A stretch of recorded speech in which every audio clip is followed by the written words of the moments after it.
जैसे गोरी चढ़ती जवानी।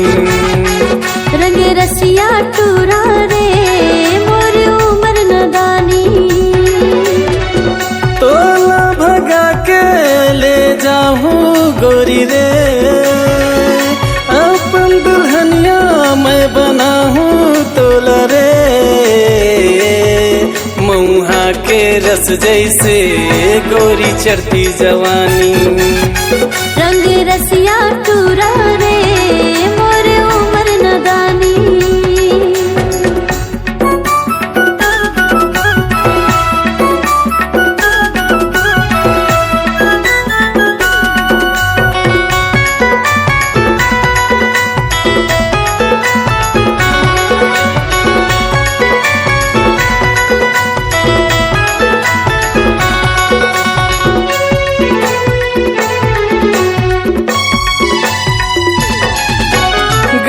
गली में होवत हल्ला तोरे नाम के चर्चा।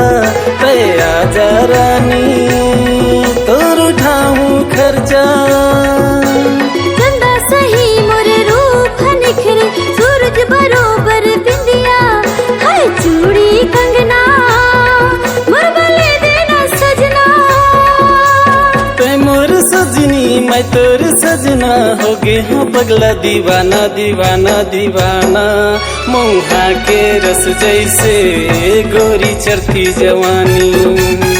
रंग रसिया टूरा रे मोर उमर नदानी।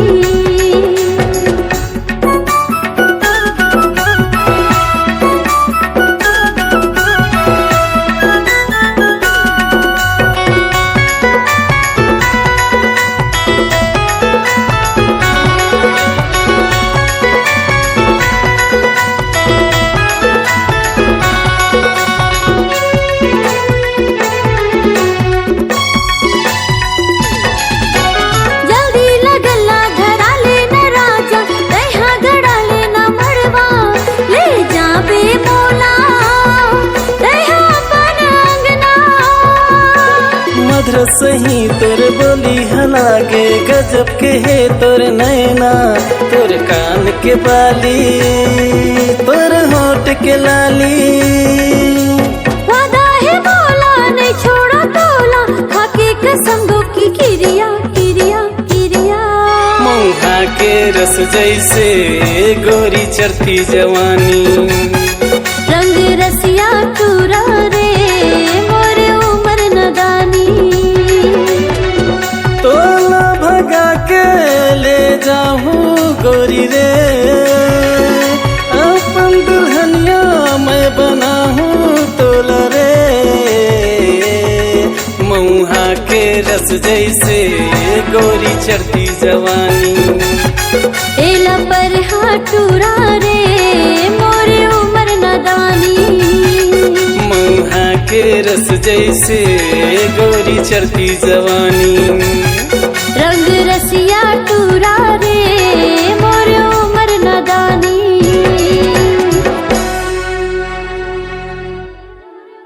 नए नए गीत देखने एवं सुनने के लिए सुभाष भाई रतनपुर के चैनल को लाइक शेयर सब्सक्राइब करें।